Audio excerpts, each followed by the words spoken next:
Hello friend, smart जी classes में आपका स्वागत है। चलिए, आज का हमारा टॉपिक है बीपीएससी टियर 4 के रिगार्डिंग हम तैयारी करा रहे हैं। जो कॉमन पेपर का हम इस सेशन में कवर कराते हैं, आज वही सेशन हम फिर से लेकर आ गए। तो आज का हमारा प्रैक्टिस सेट नंबर 3 है। इसके पहले हमने 2 प्रैक्टिस सेट करा दिया है, जिसमें से 40 क्वेश्चन का हमने कवर कराया है।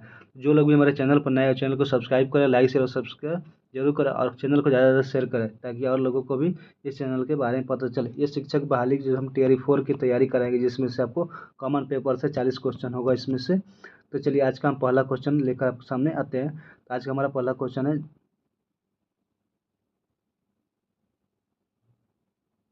ये हमारा होगा जीके जीएस यानी सामान्य अध्ययन से में क्वेश्चन होगा। तो आज का हमारा पहला क्वेश्चन है, अगर इसका हमारा ऑप्शन देखा तो इसका ऑप्शन हमारा रूट 24 प्लस रूट 2216 के बटा में रूट 96 का मान क्या होगा। तो इसका हमारा ऑप्शन नंबर 2 हो जाएगा।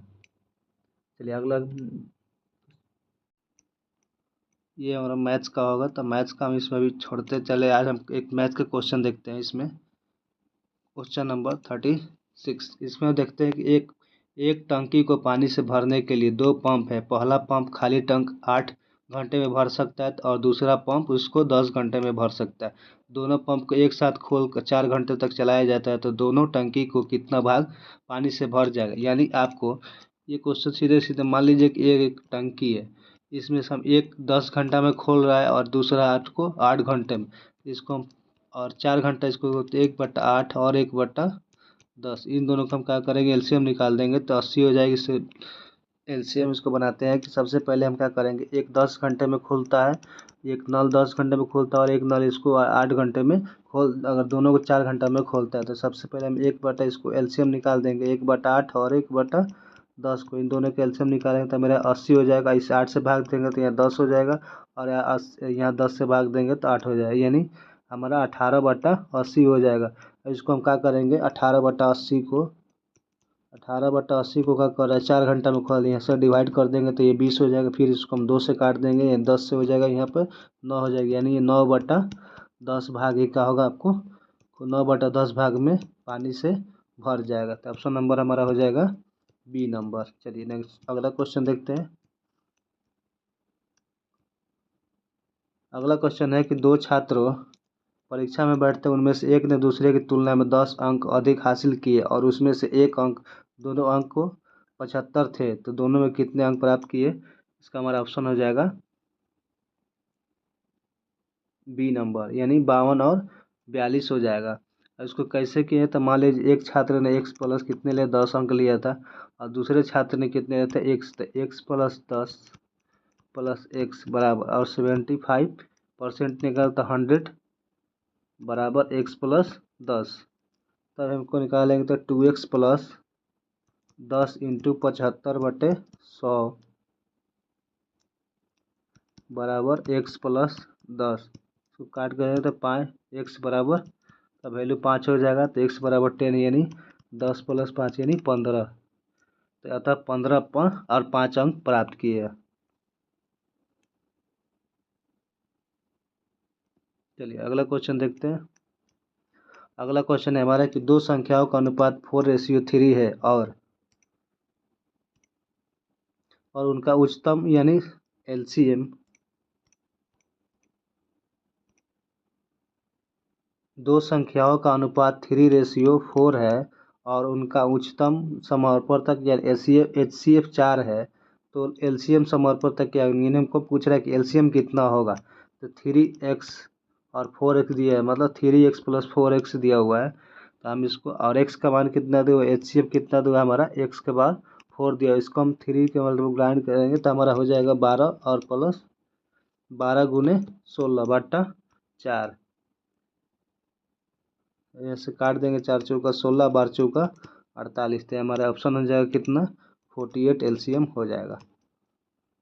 अगला क्वेश्चन देखते हैं। अगला क्वेश्चन है हमारा 39 नंबर क्वेश्चन है कि एक मेले में प्रवेश टिकट के मूल्य में 3.3:7 के अनुपात में वृद्धि करके मेले में आने वाले लोगों की संख्या 16:3 के अनुपात में हो, 13 के अनुपात में हो गए, तो कुल संकलन में कितना, यानी 3/7 अब अपन 16/13, इसको हम करेंगे 3/7 गुने 13/16, तो 16 48 अब बराबर 7 का 7 91, 48 और 91 ऑप्शन नंबर हमारा क्या हो जाएगा, बी हो जाएगा।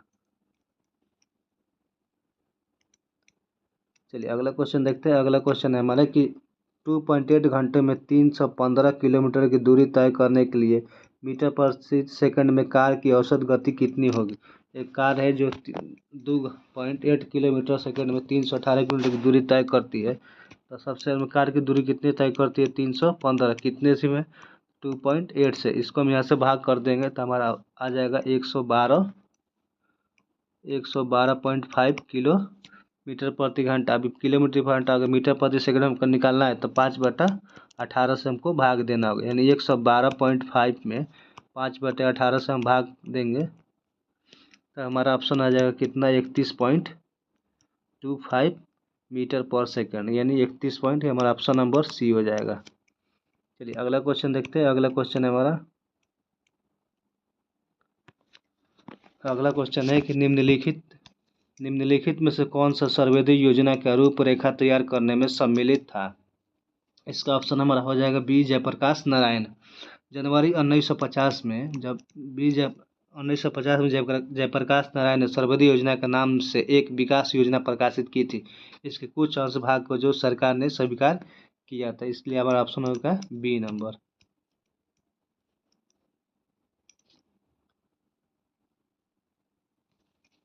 अगला क्वेश्चन है कि सूफी अनुयायियों को क्या कहा जाता था। तो सूफी अनुयायियों को पीर मुरीद कहा जाता था, ऑप्शन नंबर ए। सूफी अनुयायियों को मुरीद कहा जाता था, जबकि सूफी संतों को पीर कहा जाता था। सूफी इस्लामिक विचारधारा में रहस्यमयवाद के पोषक थे, ईश्वर के प्रति गहन प्रेम भावना रखते थे। इनके कई सिलसिले थे, चिश्ती, सुहरवादी, कादरी, नक्शवादी आदि इत्यादि सब इनके सूफी संतों में से थे। चलिए अगला क्वेश्चन देखते हैं। अगला क्वेश्चन हमारा कि सिंधु घाटी सभ्यता के लोग निम्नलिखित में से किस पालतू पशु से परिचित नहीं थे। तो वहाँ के लोग बी, घोड़ा से परिचित नहीं थे। सिंधु घाटी सभ्यता के लोग घोड़े से परिचित नहीं थे क्योंकि इनका साक्ष्य किसी स्थल से प्राप्त नहीं हुआ था। सुतकोड़ा तथा लोथल से कुछ साक्ष्य अवश्य मिले, परंतु वो संदिग्ध, इसकी कोई साक्ष्य नहीं मिल पाए। चलिए अगला क्वेश्चन देखते हैं। अगला हमारा कि निम्नलिखित में से कौन सा वैदिक साहित्य का भाग नहीं है। इसका हमारा ऑप्शन हो जाएगा सी नंबर, भागवत गीता जो हमारा है वो वैदिक साहित्य का भाग नहीं है। उस वैदिक साहित्य में वेद, उपवेद, ब्राह्मण, वाक्य, उपनिषद, वेदांग आदि आते हैं, जबकि भागवत गीता इसके अंतर्गत नहीं आता है, महाभारत का ये एक भाग है। अगला क्वेश्चन देखते हैं। अगला क्वेश्चन है निम्नलिखित में से कौन सी शिक्षा बौद्ध सिद्धांत से सम्मिलित नहीं है। बौद्ध सिद्धांत से सम्मिलित नहीं है तो हमारा अहिंसा जो बौद्ध सिद्धांत से सम्मिलित नहीं, ऑप्शन नंबर ए हो जाएगा। नेक्स्ट, 46 को महात्मा गांधी सविनय अवज्ञा आंदोलन छोड़ा गया था। कब छोड़ा गया था, तो इसका ऑप्शन हमारा हो जाएगा ई, इनमें से कोई नहीं। ये कब हुआ था, तो ये 12 मार्च 1930 को महात्मा गांधी ने नमक सत्याग्रह की शुरुआत की थी और 6 अप्रैल 1930 को प्रतीकात्मक नमक बनाकर सविनय अवज्ञा का आंदोलन की शुरुआत किए थे। इस ऑप्शन हमारा कोई नहीं दिया है, तो इसलिए ऑप्शन हमारा ई हो जाएगा। चलिए अगला क्वेश्चन देखते हैं। अगला क्वेश्चन है हमारा कि भारतीय राष्ट्रीय कांग्रेस का प्रथम अध्यक्ष कौन है। तो भारतीय राष्ट्रीय कांग्रेस के प्रथम अध्यक्ष हमारा ऑप्शन बी हो जाएगा, भूमेश चंद्र बनर्जी। भूमेश चंद्र बनर्जी थे। जब कांग्रेस का अधिवेशन कब हुआ था, जब कांग्रेस की स्थापना हुआ था 1885 में, उस समय कांग्रेस की स्थापना किसने की थी, तो यू ने किया था। उस समय अध्यक्ष कौन थे, भूमेश चंद्र बनर्जी ने। चलिए अगला क्वेश्चन देखते हैं। अगला क्वेश्चन है हमारा कि मुगल प्रशासन के दौरान सेना के मुखिया को किस नाम से जाना जाता है। तो मुगल के किस नाम से जाना जाता है, तो ऑप्शन हमारा हो जाएगा मीर बख्शी के नाम से जाना जाता है, ऑप्शन नंबर सी। मीर बख्शी के सैन्य विभाग का दिन ए अर्ज का प्रमुख था। इसका मुख्य कार्य सैनिकों को भर्ती करना था, सेना और घोड़ों की जांच करना और हाजिरी लेना था। फैजादार जिले में सेना का प्रधान होता था और दीवान वित्त मंत्री तथा सूबेदार का प्रधान होता था। ये हमारा अगला क्वेश्चन देखते हैं कि औरंगजेब के समय में दक्षिण भारत में मुगल गवर्नर शाइस्ता खां किस स्थान पर शिवाजी ने रात में आक्रमण किया था? तो इसका ऑप्शन हमारा हो जाएगा सी, पूना में इसने आक्रमण किया था। कब किया था? तो 1663 में स्थापित शाइस्ता खान ने को पूना भेजा था, जो 15 अप्रैल 1663 को रात्रि के समय में शिवाजी ने ईसाद खान को के पूना शिविर में घुसकर हमला कर दिया, और जिसे ईसाद खान इसको बचकर वहां से भागने में सफल हो गया था। चलिए अब अगला क्वेश्चन देखते हैं कि रूबल किस देश की मुद्रा है? तो ये रूबल आपको रूस देश की मुद्रा है। रूबल या रबल, रूबल का ये या रबल, ये रूस की मुद्रा है। जापान की मुद्रा किसको कहते हैं? जापान की मुद्रा एन, जापान की मुद्रा एन है। और तथा स्पेन की मुद्रा यूरो है। इसका ऑप्शन हमारा सी हो जाएगा। अगला क्वेश्चन देखते हैं, निम्नलिखित में से कौन सी नदी गंगा नदी से बाएं से नहीं मिलती है? इसका ऑप्शन हमारा हो जाएगा बी नंबर, जो सोन नदी है वो बाएं से नहीं मिलती है। सोन नदी गंगा नदी में दाएं से मिलती है, अर्थात यह बाएं से मिलने वाली नदी नहीं है। गंगा में दाएं से मिलने वाली नदी एक जमुना नदी नहीं है। नेक्स्ट, ऑक्टोपस में कितने हृदय होते हैं? ऑक्टोपस में के हृदय में कितने होते हैं? तो इसमें 3 हृदय होते हैं तथा 9 ब्रेन होते हैं। इसलिए ऑप्शन हमारा बी हो जाएगा। अगला क्वेश्चन है हमारा, कौन सी चिड़िया पीछे की ओर उड़ सकती है? हमारा हमिंग बर्ड, यानी ऑप्शन नंबर सी, जो पीछे की तरफ उड़ सकती है। अगला क्वेश्चन है कि एक सींग वाला गेंडा कहाँ पाया जाता है? तो हमारा भारत में पाया जाता है। भारत के किस राज्य में पाया जाता है? तो भारत के असम राज्य में पाया जाता है। असम राज्य के तराई क्षेत्र में पाया जाता है। अगला क्वेश्चन है कि मानसून शब्द की उत्पत्ति हुई थी। मानसून शब्द की उत्पत्ति कहाँ से हुई थी? तो हमारा ऑप्शन नंबर सी, हिंदी से हुई थी, सॉरी अरबी भाषा से हुई थी। इसका ऑप्शन हमारा ए हो जाएगा, अरबी भाषा से हुई थी। अब 56 नंबर क्वेश्चन देखते हैं कि निम्न में से किस स्थान पर अलकनंदा तथा भागीरथी का संगम होता है? तो ये 56 हमारा सी हो जाएगा, यानी देवप्रयाग में दोनों अलकनंदा और भागीरथी का संगम, अलकनंदा और भागीरथी नदी का संगम देवप्रयाग में होता है। वह स्थान टिहरी गढ़वाल जनपद में स्थित है।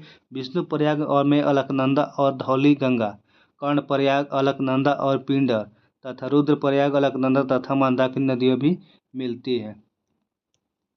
अगला क्वेश्चन है कि रेगुड़ मिट्टी का दूसरा नाम क्या है? तो रेगुड़ मिट्टी का दूसरा नाम काली मिट्टी है। काली मिट्टी भी कहा जाता है। इसका निर्माण बेसाल्ट चट्टान से होता है। इसमें से आयरन, चूना और एल्युमिनियम तथा मैग्नीशियम की अधिकतम होती है। इस मिट्टी में मुख्यतः कपास की खेती की जाती है। इसका ऑप्शन हमारा बी हो जाएगा। अगला है हमारा ICCPR के अनुच्छेद द्वारा बाल अधिकार को सुरक्षित किया गया है। तो किस अनुच्छेद को सुरक्षित किया गया? तो हमारा अनुच्छेद नंबर 24 को, यानी बी को सुरक्षित किया गया है एक्ट 1966 एक्ट के तहत। अगला हमारा क्वेश्चन, इनमें से कौन सा वस्तुनिष्ठ प्रकार की परीक्षा में OMR पत्र जानने के लिए, यानी OMR ऑप्शन नंबर बी हो जाएगा। जिसका OMR का फॉर्मूला फुल फॉर्म होता है ऑप्टिकल मार्क रिकॉग्निशन, यानी ऑप्शन नंबर बी हो जाएगा।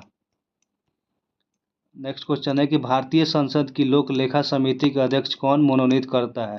तो लोक लेखा समिति का अध्यक्ष कौन मनोनीत करता है? यानी प्रधानमंत्री मनोनीत करता है। ऑप्शन नंबर बी, प्रधानमंत्री द्वारा मनोनीत किया जाता है। एक वित्तीय समिति होती है जिसका लोकसभा में 15 सदस्य होते हैं और राज्यसभा में 7 सदस्य होते हैं। चलिए नेक्स्ट क्वेश्चन, निम्नलिखित संघ शक्ति राज्य में किसके 2011 की जनगणना के अनुसार महिला साक्षरता का अधिकतम है? इसका ऑप्शन हो जाएगा सी नंबर, लक्षद्वीप, जो 2011 जनगणना के अनुसार संघ शासित राज्य में लक्षद्वीप में महिला साक्षरता 191.8% सर्वाधिक है। दमन और दमन द्वीप दूसरा में साक्षरता है जो 87.1% वाला संघ वाला राज्य है। अगला देखते हैं। अगला क्वेश्चन है कि पीने के पानी को शुद्ध करने के लिए निम्नलिखित में से गैस में से किसे प्रयोग लाया जाता है, मतलब कौन से गैस का प्रयोग किया जाता है। जल में उपस्थित घातक बैक्टीरिया और वायरस को नष्ट करने के लिए क्लोरीन गैस का प्रयोग किया जाता है। Option number B. नेक्स्ट, एक निश्चित आकृति में व्यवस्थित तारों को समूह क्या कहलाता है। एक अस्तित्व तारों को समूह आकाश गंगा कहलाता है। आकाश गंगा में पाए जाने वाली एक निश्चित आकृति व्यवस्थित तारों का समूह जो आकाश गंगा कहलाता है। प्रत्येक आकाश गंगा में अरबों से अधिक तारों का जमा पाया जाता है और हमारी आकाश गंगा जिसे सौर मंडल की स्थिति या मंदाकिनी के नाम से भी जानते हैं, इसलिए ऑप्शन नंबर 1 होगा। किशन गंगा डैश की सहायक नदी है। किशन गंगा की सहायक नदी कौन है, तो किशन गंगा की सहायक नदी हमारा ऑप्शन झेलम है, यानी सी हो जाएगा। झेलम, किशन गंगा झेलम की सहायक नदी है। झेलम नदी का उद्गम कश्मीर स्थित वेरीनाग से के निकट शेषनाग झील से होता है। झेलम तथा रावी पाकिस्तान में चिनाब नदी से मिल जाती है। नेक्स्ट क्वेश्चन देखेंगे। चरक संहिता जो एक प्रसिद्ध पुस्तक है किससे संबंधित है, तो चरक संहिता एक पुस्तक है जो हमारा चिकित्सक से संबंधित है। Option number B. चिकित्सा के जनक महर्षि चरक ने की थी, जिसकी रचना चरक महर्षि ने की थी। नेक्स्ट, निम्नलिखित में से कौन सा सबसे पुराना पुराण है, इसमें हमारा मत्स्य पुराण सबसे पुराना ऑप्शन नंबर सी हो जाएगा। मत्स्य पुराण जिसमें 18 पुराण और में से सर्वाधिक पुराण प्राचीन पुराण है मत्स्य पुराण। नेक्स्ट क्वेश्चन देखेंगे। अगला क्वेश्चन है कि प्लासी की लड़ाई लड़ी गई थी 1757 ईस्वी में। प्लासी की लड़ाई 1757 में लड़ी गई। ऑप्शन में नहीं तो ऑप्शन हमारा ई हो जाएगा। ऑप्शन नंबर ई, जो किसके बीच लड़ी थी, तो बंगाल के नवाब सिराजुद्दौला और तथा क्लाइव के नेतृत्व के बीच में लड़ी गई थी, जिसमें सिराजुद्दौला की हार हुई थी। अगला क्वेश्चन है 2014 का नोबेल शांति पुरस्कार किसे दिया गया था, तो 2014 का नोबेल पुरस्कार कैलाश सत्यार्थी को दिया गया था।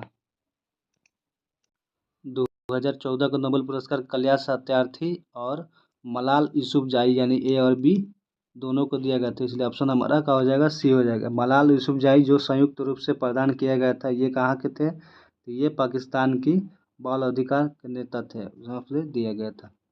चलिए अगला क्वेश्चन है हमारा। अगर राष्ट्रपति अपने पद से इस्तीफा देते हैं तो उन्हें अपना इस्तीफा पत्र संबोधित करना चाहिए, मतलब इस्तीफा, अगर राष्ट्रपति अपना इस्तीफा देते हो किसको देते हैं, तो वो उपराष्ट्रपति को देते हैं। ऑप्शन नंबर बी हो जाएगा। भारतीय संविधान के अनुच्छेद 56 के क के अनुसार भारत का राष्ट्रपति उपराष्ट्रपति को संबोधित अपना त्यागपत्र दे सकता है। चलिए इस सेशन का लास्ट क्वेश्चन देखेंगे। ये हमारा लास्ट क्वेश्चन है कि लोकसभा अध्यक्ष अपना इस्तीफा किसे संबोधित करते हैं।